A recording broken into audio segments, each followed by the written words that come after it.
Hello, welcome to the Datacolor 2014 webinar series. We still have people loading in at a mad rate here, so I'm going to fill a little airtime waiting for people to arrive. My name's David Toby. I've been running the webinar series for the last couple of years with my partner in crime, David Saffir, who I'll introduce in a moment. Now, today's topic is high-resolution panorama photography. David will get into this in great detail, and I will attempt to answer your questions as he does so. So the trick here is to have the questions window open at the side, because there'll be information in the Q&A over there that will not be in the broadcast, and vice versa. So if you can manage both at the same time, that's a good thing. So we'll start here in a moment. I'm still seeing people loading in at a pretty good rate. Now, our co-sponsor today is SanDisk, and of course the thing about high-resolution panorama photography is that it takes a whole lot of images and a whole lot of memory, and that is of course what SanDisk is all about, is providing you with enough, fast enough memory for the work you want to do.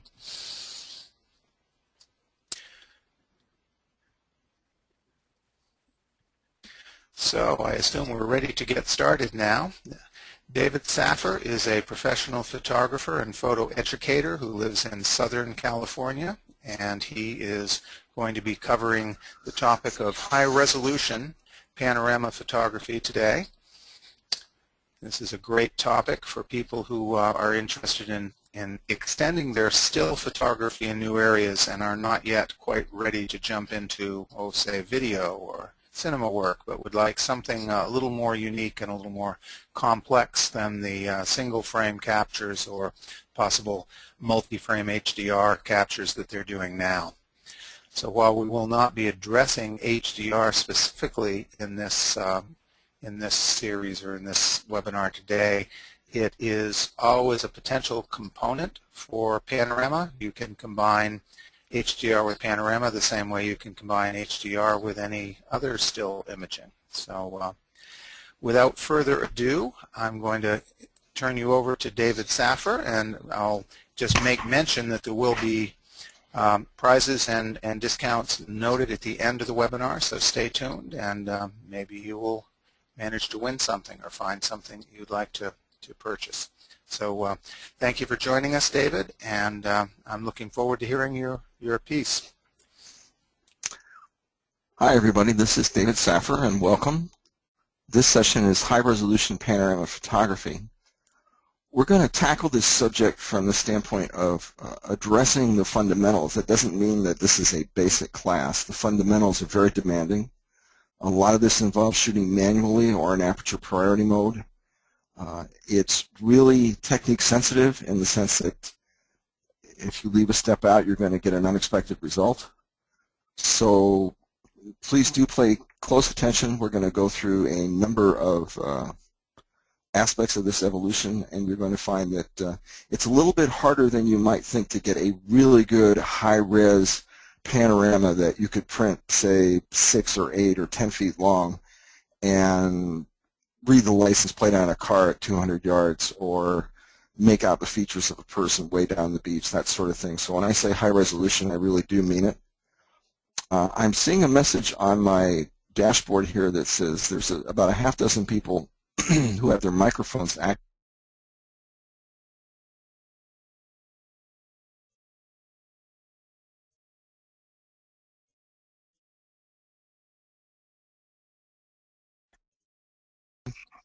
Okay, I just went offline. But those of you who have not muted your microphones, please do so. Okay. And then let's go right on to the next photograph. Now, in terms of field equipment, we're going to focus on digital, although a lot of this could be done on film. For example, you could take a 4x5 shot and crop the film from one segment or another of the film plane and develop that into an image. It is complex and time intensive. As far as digital cameras go, I would suggest at least an 8 megapixel, 12 megapixel is better. Generally speaking, the cameras that are shooting 14-bit images will give you a better result than those that are shooting 12-bit images. Mirrorless or DSLRs are okay. I strongly recommend that you pick a camera that uses interchangeable lenses. We want to see features like fully manual exposure and focus controls. Again, this is, for the most part, a fully manual control exercise. You really want to be on top of the camera and really driving its performance so that you get the most out of your image every time. You also want to see features like user selectable white balance and or custom white balance. Auto white balance is not your friend when you're making a panorama photograph. What happens is also autofocus and things like that, or auto ISO, because what happens is as you pan from left to right, the exposure changes or the white balance changes. It becomes very difficult, if not impossible, to merge those images together into a seamless whole. And what you will see, if you follow my mouse, is you'll see banding in the sky in areas like this, 1, 2, 3, 4, 5, or 6, depending on how many frames you have. And it's just about impossible to blend those together. You want a camera that's raw capture capable. It's much easier to edit images, just about any image, of course, as a raw image rather than as a JPEG. You do want to have a remote release or a mirror remote release available to you so that you don't move the camera when you trip the shutter. And of course, you want to have mirror control. You want to be able to lock up the mirror so the camera again is not moved or shaken when the image is actually captured. And as my partner David Toby likes to point out, that you want to bring your clouds along with you so that you have good clouds in the photograph. Now there's five or six basic steps. The first one, of course, is to pack your gear in your bag, and I strongly recommend for demanding shoots like this, you have a checklist. On really demanding assignments, I typically pack the bag and then I take a picture of it and I stick that in the top of the bag so the next time I have an idea what it's supposed to look like and I have a checklist of the items. Now, when you're in the field, the thing to do is to find the best position for your shooting sequence, and so that helps you ensure that you get it right in the camera. You want to build a rock-steady shooting platform to eliminate wasted frames. If the tripod is crooked and you're fighting it the whole time, if the tripod legs move in the middle of a series, God forbid that happens, you're typically going to get a ruined panorama. You're going to wind up starting over, or you're going to get home and discover that that whole day was wasted. You want to use optimal camera settings. That means manual settings. You want your numbering to be sequential. You want to use multiple frames. You want to set your exposure near the middle of the tonal range. We'll talk a little bit more about these later on, but the idea is that you want to use optimal camera settings. You really want to get it in one series and not have to worry about trying to match one frame to the one next to it later on. And then when you photograph the scene, you want to have multiple overlapping frames. And that means 25 to 30%, 24 to 30%. Which you want to be in a position where you have a little bit of wiggle room. I'd rather see you take a couple of extra frames with more overlap than take too few frames with not enough overlap, so that eventually you're going to find out that that particular series is not going to work out for you. You want to use a light touch when you're moving the camera. That means that you're going to swing the camera from left to right without moving the tripod. It's very, very almost like a feather touch, just enough to move the camera, and that's it. And you want to remote release and not jostle the camera. Jostling the camera is a no-no. That means that the best thing you can hope for is that you're going to lose part of the real estate of the final panorama. So when you go to develop it and assemble all those frames, that a jostled frame will not line up with the other ones. And then again, at the end, you process the image files and you assemble your panorama. Now, there's more than one way to do that. I'm going to go through one of the simpler ways to do that. I'm going to use Adobe Camera Raw, Bridge, and Adobe Photoshop. There's a half dozen different programs and methodologies one can use. These are the ones that are very commonly in use, although perhaps maybe not even the majority anymore. But I'd like to stick to the one that I think most people know as a good example. It's familiar territory. The controls are familiar. the step-by-step sequence is familiar, and so with a little bit of luck, we'll all be on the same page. So find that best position and plan your approach. This is a little bit like some of the things that you've heard from me in relation to landscape photography. The biggest mistake people make when they're out with a camera and a tripod is they walk up to a spot, they put the tripod down, they put the camera on it. Then they try to decide where the camera and tripod are supposed to be. Well, it's just a pain in the neck to try and move the camera and tripod around together and find that spot. First of all, it limits you to a particular elevation unless you want to mess around with the tripod legs. The best way to do it is put the doggone tripod down on the ground, pick up your camera, and walk around. Change your position, your elevation, your height, higher or lower, left or right. Climb a pile of rocks, climb a tree, do this, do that. Go back and forth. Find that sweet spot in the area that you're in. Remember to turn around and look behind you. You'd be amazed how many times you find a shot behind you rather than the one that you're looking at in front of you. You want to look for clear sight lines. That means you don't want, if you can avoid them, telephone poles in the way, or if you don't want people having a picnic, you don't want them out in the middle of the shot. You want to visualize your composition and do it effectively, and think of the rule of thirds and all the things that we've talked about before in earlier webinars. Put yourself in a position to facilitate your success.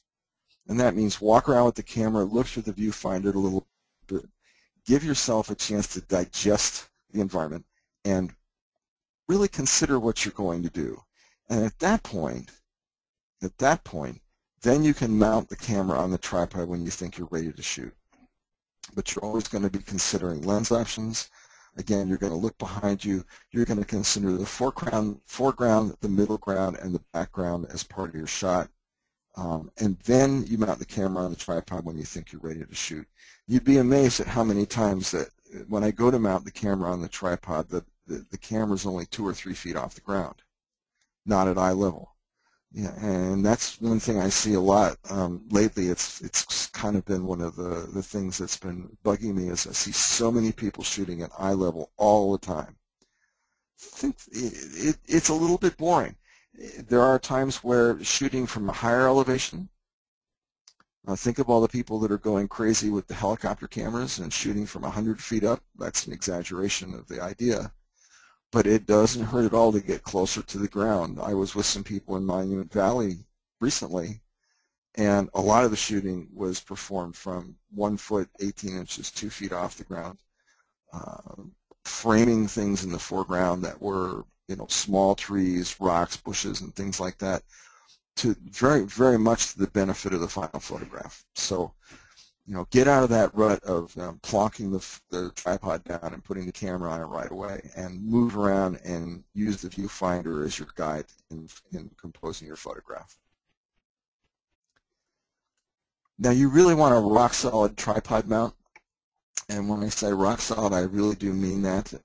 Well, nothing's going to help you if you kick a tripod leg or someone else does it for you, but you really want the tripod to be in a spot where no movement or shifting is possible. Some of the things that are not going to help you is loose rocks, gravel, sand, sand on top of a rock, that sort of thing. So you really need to look down, see where the tripod legs are situated.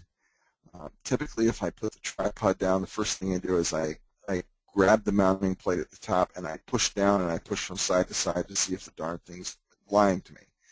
Because there are instances where I go to put the camera on and the first thing the tripod does is move a ½ inch. And that means to me I didn't do my job. Once you've got that tripod in the right place, then you can level it. Leveling the tripod is hard to do. A lot of tripods have a bubble level on them. Just go to that bubble level, adjust your leg length so that the bubble level shows you that you have a level base. Okay, that doesn't mean the camera is going to be level yet, but at least it gets the base level and it's nice and solid. So we're really building this from the ground up, almost like a structure. Okay, now you're going to mount the camera with the L bracket or quick release and maybe a nodal slide. And we're going to talk about what those are and what they do in a little while. And what you're doing there is reducing distortion in the photograph. That's what those devices are for. The L bracket and the Nodal slide in particular help reduce geometric distortion. Why do you want to do that? When you're assembling these photographs, the less geometric distortion or any other kind of distortion that's in the photograph, the more of the total picture you get to keep.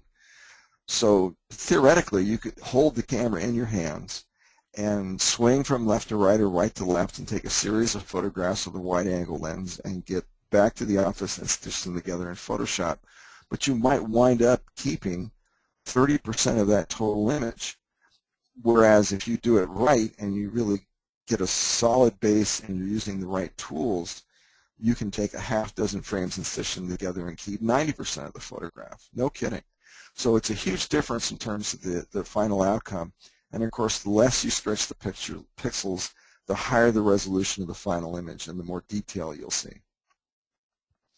You're going to level the camera in all planes of movement. That means forward and backward, left to right, right diagonal, left diagonal.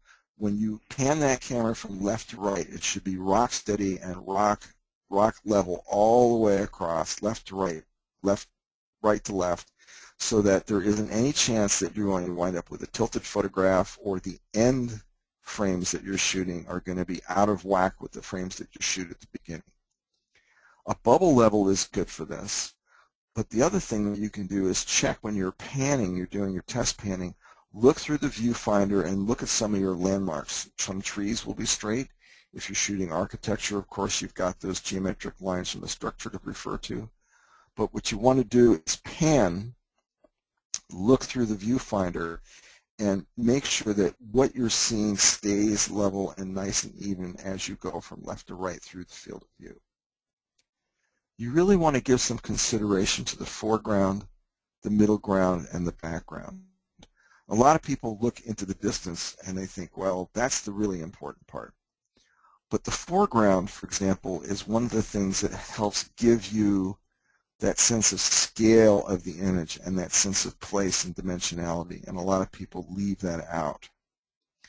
And I'm learning more and more, or what I'm doing more and more in the recent past is following the example of a couple of friends of mine and really concentrating on making that foreground work for me and making the foreground become an essential element in the sense of dimensionality and the sense of space in the image.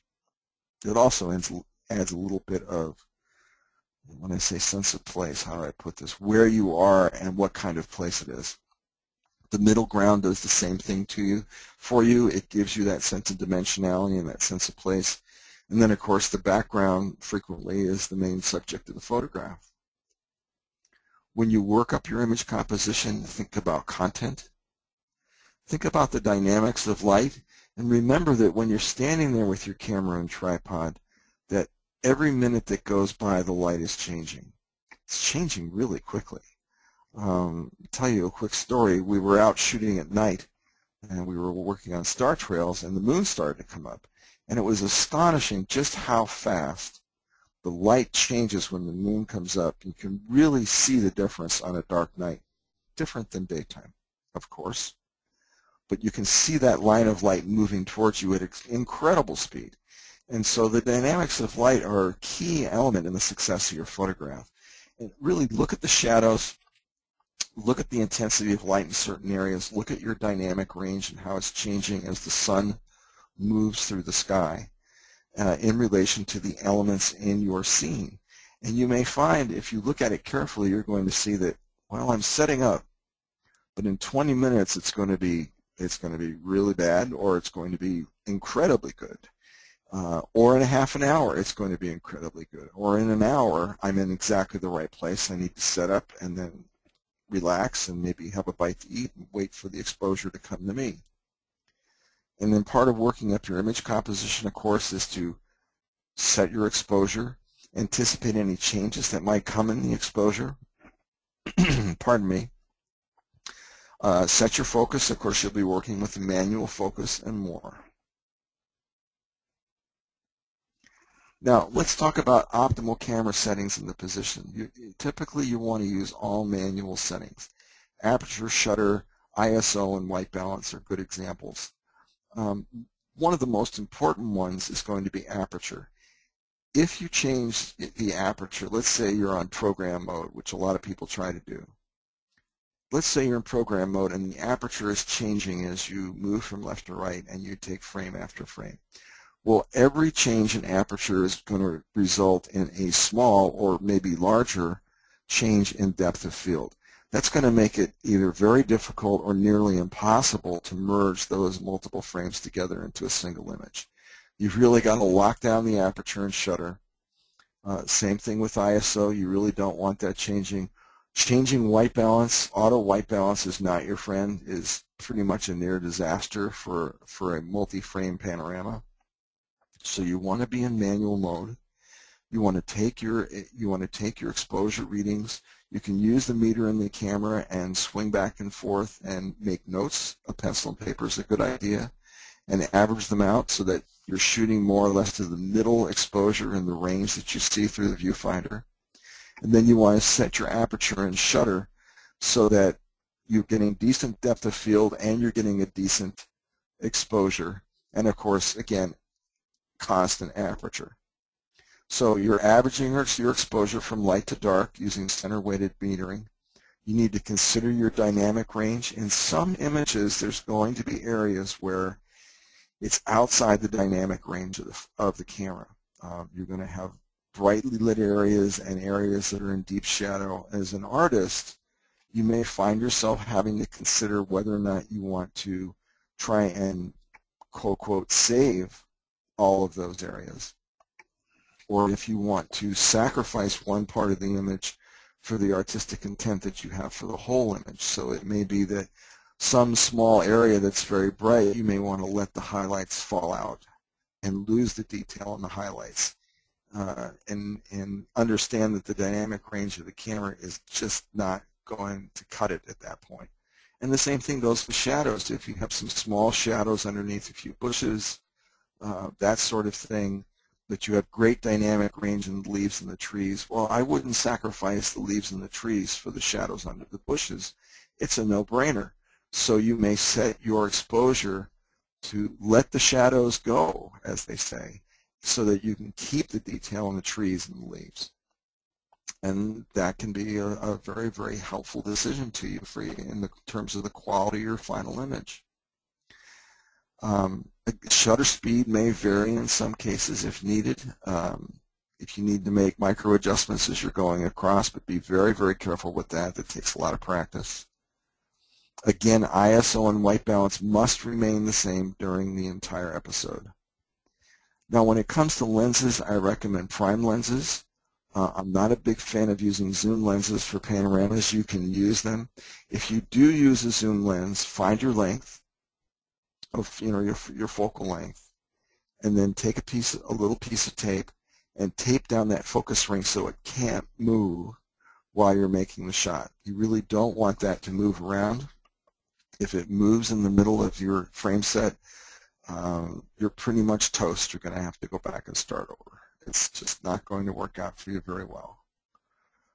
You do want to mount the camera vertically if possible. One of the reasons to do that is that a lot of the distortion, if you hold the camera horizontally, you'll see, particularly with a lens that's, a normal lens or even a slight wide angle, you're going to see a lot of the distortion in the corners, the left, the top and bottom, left and right corners. If you turn the camera vertically, the sweet spot's in the middle all the way across. And when you go to crop it later, you're going to just crop out any areas that have a little bit of distortion, and voila, you've got a good panorama. That's where the L bracket comes in, which we'll talk about, I promise. And you want to center the camera rotation around the exit pupil or the nodal point of the lens. Now, let's talk first about the L plate. We all know about camera plates. Camera plates typically in the past have gone on the bottom of the camera, which would be right here. Whoops, how do you like that? Would be right here, okay. And you would mount them on the ball head or whatever other head that you're using to mount your camera on your tripod. and the camera would be fairly limited in terms of being, a horizontal shot. Now you notice there's two grooves on this ball head. You can flip the camera over, but it's really, really difficult, if not impossible, with an offset from the center line to flip the camera to the vertical on this ball head and make panorama. In other words, you need to keep the center of the lens on the center of rotation right here. And that's where the L bracket comes in. This is what it looks like. They're made by companies like Really Right Stuff, and I'm not ashamed, and I'm not sponsored, I'm not ashamed to admit that Really Right Stuff is probably my favorite amongst all the companies that are out there. And so getting one of these for your favorite camera and then being able to flip the camera vertical instead of horizontal is going to be one of the best things you can do for your panorama photography. They're easy to take off and put back on. You don't have to live with it all the time. It does add some protection to the camera.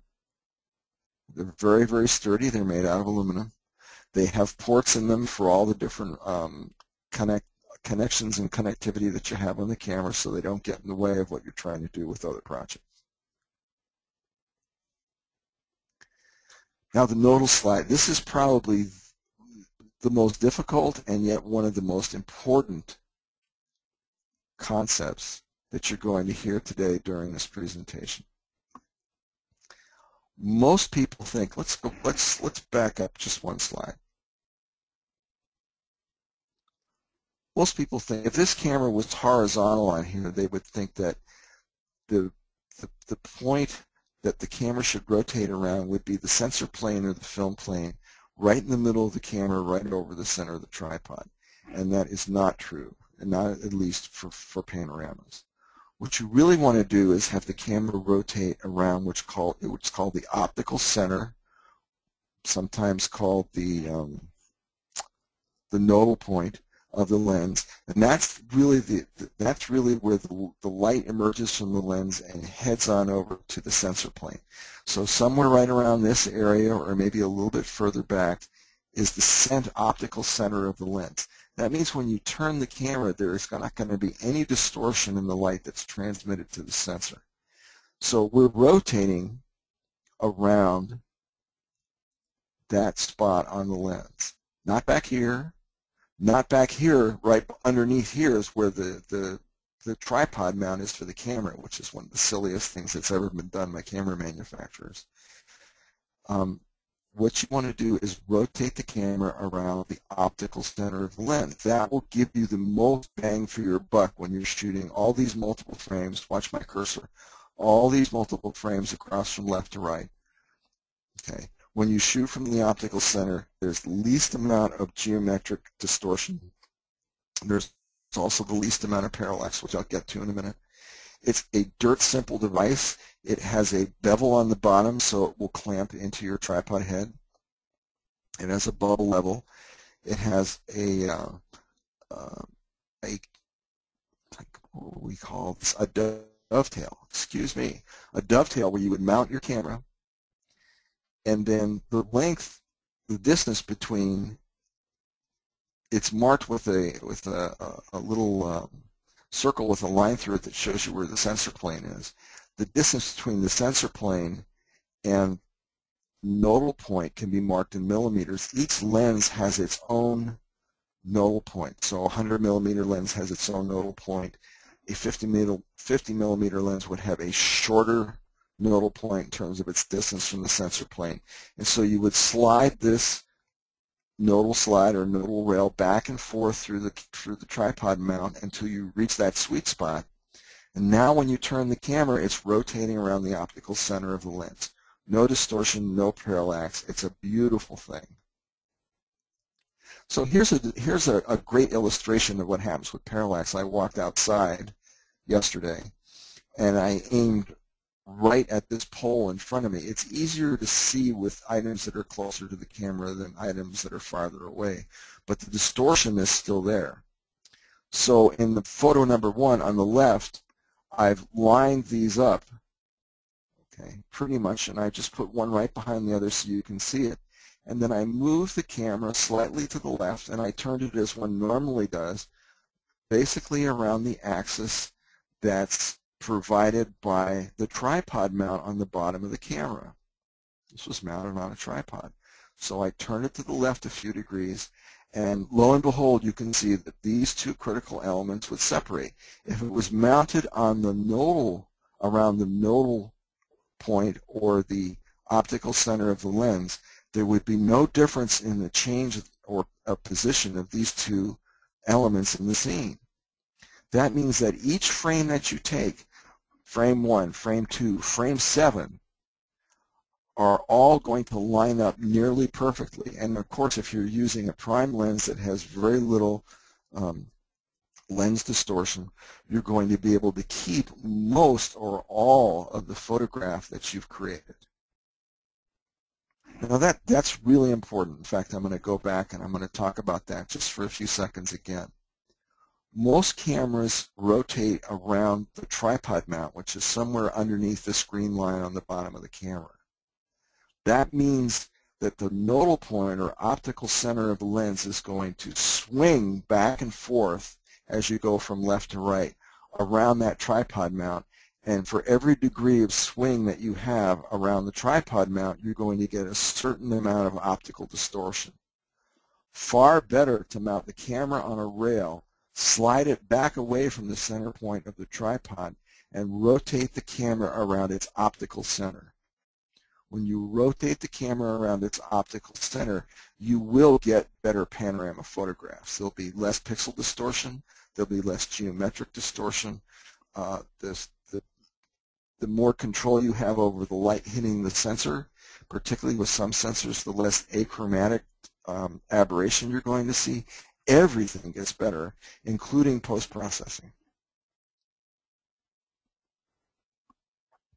Now we're going to have a quick poll just to ask and see amongst this group how many people do use a nodal slide. And the answers, of course, are never, occasionally, or frequently.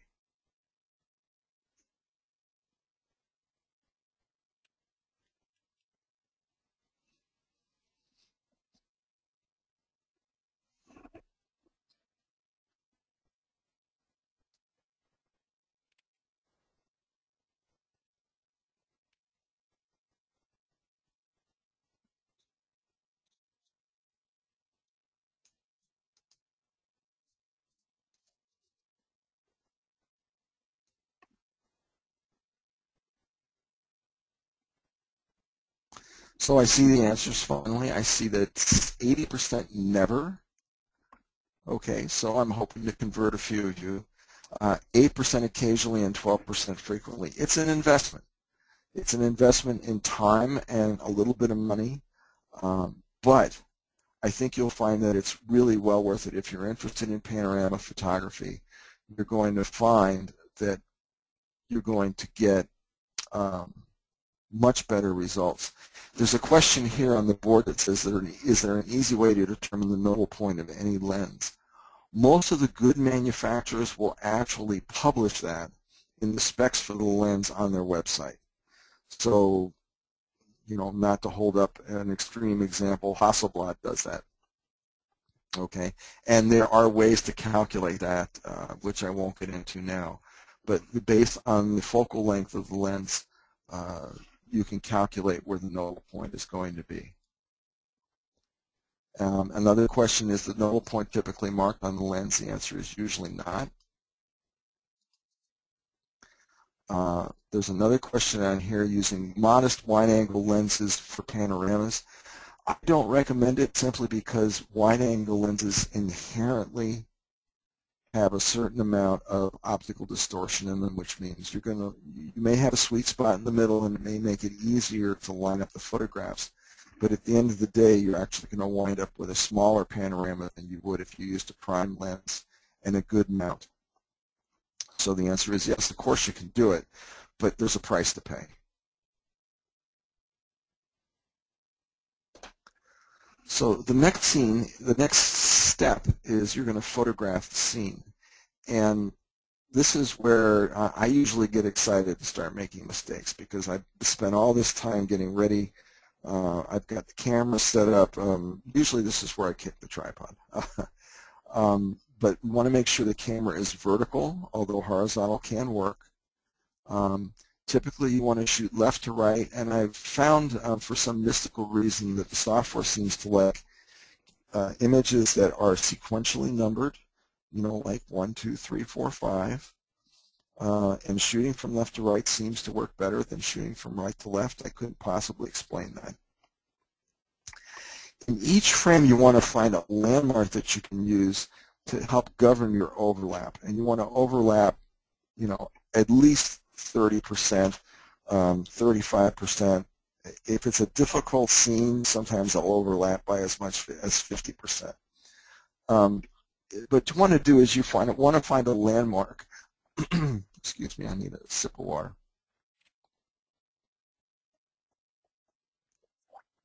You want to find a landmark in each frame that when you swing the camera over, you can see it in both frames. You know that there's a point where the software is actually going to be able to say, oh, that tree's in both places. I can use that as a point of reference. Okay. You want to watch the camera level.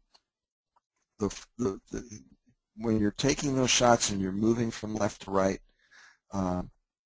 if the camera is not level, you're going to see it right away. Typically by the second or third shot, you're going to see the camera sort of start to dive down into the ground, or it's going to start to climb into the sky. Now you can keep going, but understand that what's going to happen is you're going to lose a big part of your panorama. Sometimes it's a good idea to try and take a look at that bubble level the camera, and start the scene over. Sometimes what I'll do to separate those sequences of frames is I'll push the shutter button halfway down so it's focused and it'll actually take a shot. I stick my hand in front of the lens and I just take a picture of my hand. That separates those, you know, good sequences from the bad sequences, or sequences that I don't want to use. It's a nice, easy, quick. You can do it with the lens cap if you want to. And you know, there was something I didn't mention before that I should have emphasized, that I didn't emphasize that I should have, is the lens shade is your friend, and you really want to have the lens shade on the lens while you're shooting. You don't want any extra light coming in creating lens flare, and in particular extra light coming into the front of the lens is going to, at least in part, kill contrast and color saturation. So you want that lens shade on there. You want to be using that. Of course, you don't want to see it in the frame of the photograph, so you want to use the right lens shade. You want to keep the camera level. Use that remote shutter. The remote shutter and the mirror lock are your friend simply because it keeps the camera steadier. The steadier the camera, the more of the high resolution part of this photograph is going to come through. Even a slight vibration is going to kill sharpness. In fact, I found that out the other night with some long exposures. There was a series where I had forgotten to set the mirror lockup, and it definitely showed in that 5 photographs. You can bracket exposures. You can set your camera to take auto bracketing for you if you want. You can do auto HDR if you want to. If nothing else, once you complete your left to right swing and you've taken your panorama, I strongly suggest that you go back to the beginning, check all your settings, make sure the camera is level, and shoot that panorama again.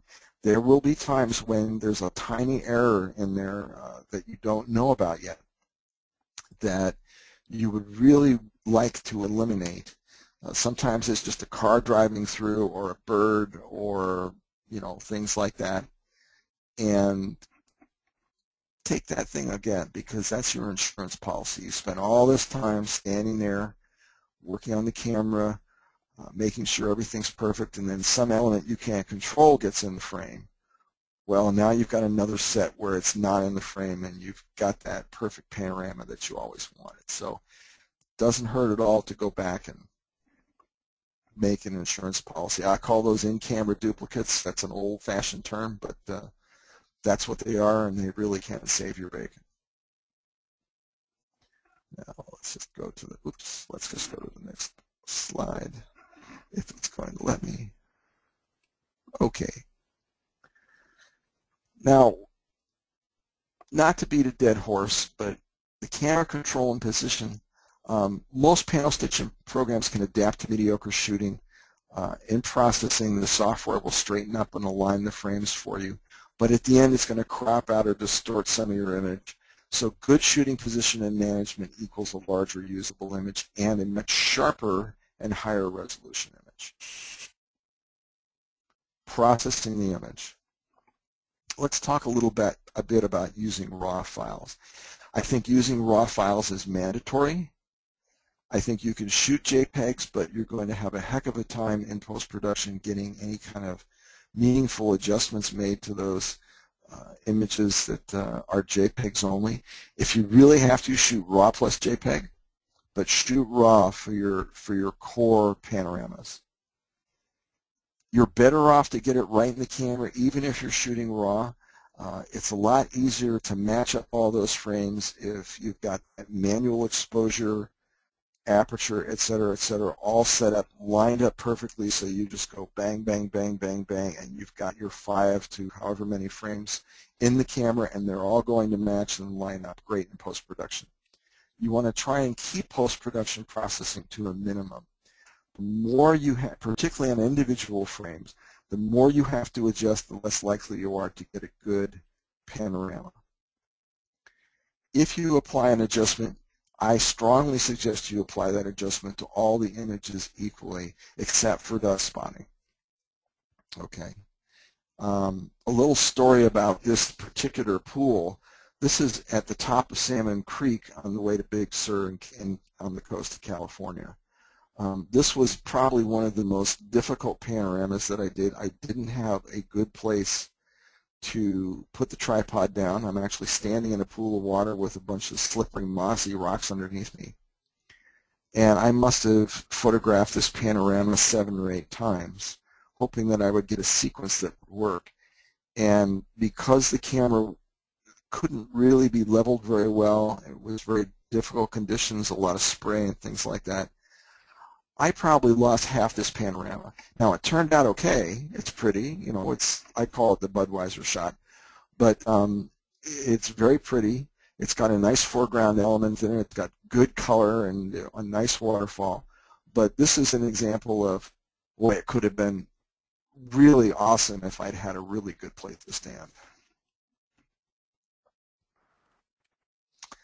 So let's talk about, the first place I would actually be is in Bridge, and I would have selected, I'm going to use 4 photographs here. This is from Joshua Tree National Park.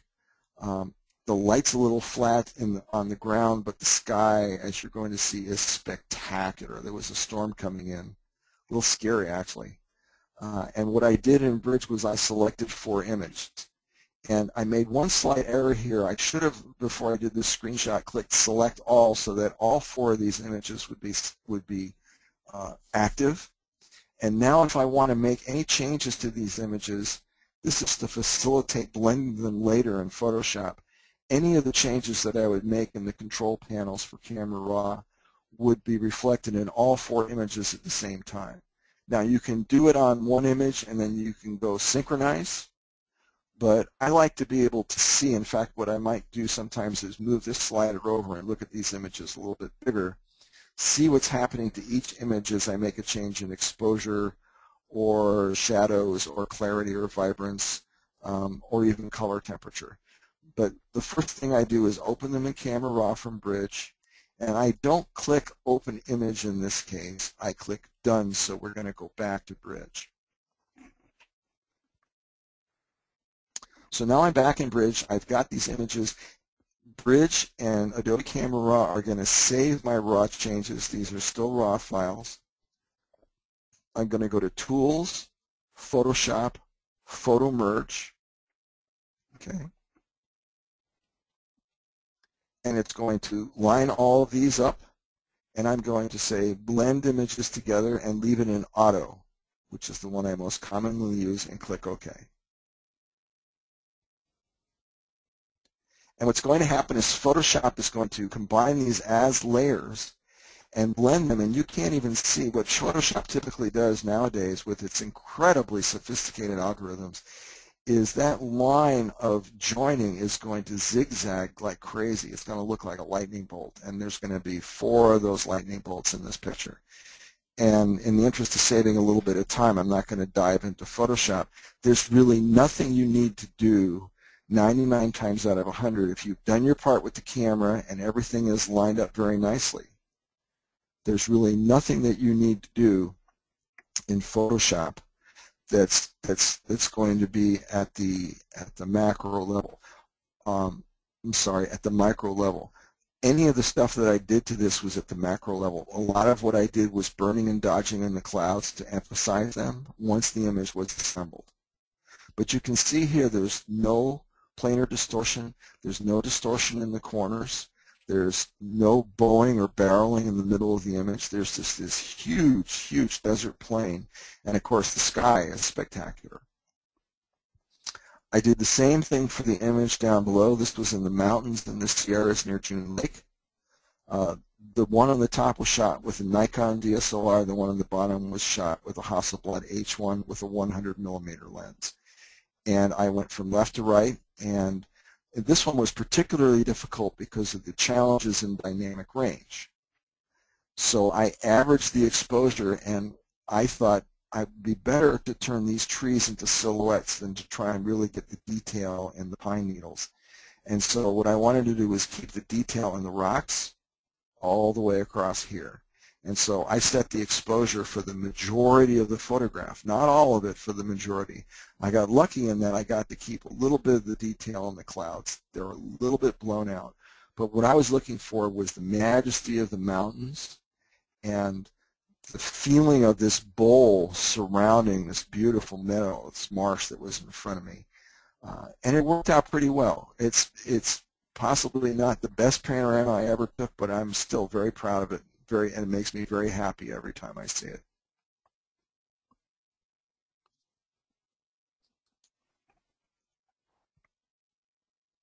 Now there are some options in here. Lightroom, there's other panorama software. You can go to a crop single frame like 4x5 or long medium format. There's some incredible deals on film cameras out there that will do panoramas. I believe there's a Fuji 6x19 of all things. Your biggest expense is going to be getting that film scan. There's Gigapan. I'm not going to get into that except to say that it's a robotic camera motion control device that you can set to take multiple frames in a panorama going left to right. It will also do multiple rows. For example, it will do 3 rows at the top, 3 rows in the middle, 3 rows at the bottom. It will set the overlap according to what you tell it to do, and then its software will assemble incredibly large, detailed panoramas, even from lower-end cameras. Now, the Gigapan itself is not cheap, but they have several models to fit different budgets. There's a device that I just became familiar with, which is called the eMotomo, which is for larger cameras. It does motion control for video, for time-lapse. It also does some of the same things that Gigapan does with the right programming. Really Right Stuff sells dual supports where you can actually manually do what the Gigapan does. You can move from spot to spot in a multi-row panorama. One of my good friends, Nick Carlton, uses that to great effect and takes some incredible multi-row panoramas in Southern California. And of course, there's different kinds of panorama software. I won't get into all the different kinds, but I would bet that there's 6 to 10 different types of panorama software that you can get into. Most of us at this stage own either Lightroom or Photoshop, and of course the Camera Raw engine. And so from those, we should no doubt be able to create really decent panoramas for our portfolios. Now we have some webinars coming up. We're just about done here, folks, and we're going to go ahead and announce the prizes and the discounts for the day. We've done a lot of webinars, David, Toby, and I. You can find them at spyder.datacolor.com. We've got a really wide range of topics. It's not just color management. You know, we don't just talk about screen calibrations all the time, as you can see. We're looking at focus controls, remote triggering, soft proofing. The convergence of still and motion capture is a big topic for us lately. We think that's a big thing that's very important for photographers. Architectural photography. Some of the things that are coming up include color management for indoors, Printing success with fine art and custom paper. I think you'll find that will be very interesting. And screen to print match. I also want to point out something that we haven't mentioned before. The Datacolor blog gets 1 to 2 new articles a week, and again, we try to spread out the topics amongst different types of photography. I put this photograph in because my most recent blog post, which is probably going to go in tomorrow or the next day, is about time-lapse photography, and in particular this one with star trails. This is at least a 2-hour session with multiple photographs taken at 4-minute intervals, 1 second apart, and then they're combined in Photoshop. I described the whole process in the blog post. I urge you to go to the blog tomorrow or Thursday and take a look at that article and the other ones by David Toby, Sean Duggan, David Cardinal, and others, and see the wide range of content that we have there that can help you become better photographers. I want to thank Datacolor and SanDisk. Their sponsorship and support of these webinars is greatly appreciated. The discount for today is 20% off all Spyder products purchased at datacolor.com. It's valid through the 4th of February. The discount code is Panorama, and this is valid for the United States only. We're going to be giving away a Spyder lens cal. This is a device that helps you calibrate the focal point of your camera body and lens combination. And actually, if you do get one of these, you'll want to calibrate every lens and camera body combination that you have so that you're not front, or back focusing. My name is David Saffir. My blog is davidsaffir.wordpress.com. I think more importantly, my email is dsaffir@mac.com. I do answer questions and emails for my students. If you do send me an email, please keep in mind that I get a lot of work via email. I may not see your email on the first pass if I don't answer you in 24 hours. Do me a favor, do yourself a favor, send it again. Don't be afraid to bug me, and I'll do my best to answer your question. David Toby also has a killer blog and website, cdtoby.wordpress.com and cdtoby.com. Again, I want to thank you for joining us. Watch the schedule on datacolor.com or spyder.datacolor.com for the webinars. We will have more coming up in the next few months. We have 1 or 2 a month every month. I'm glad you joined us, and I hope you'll do so again. Have a great day.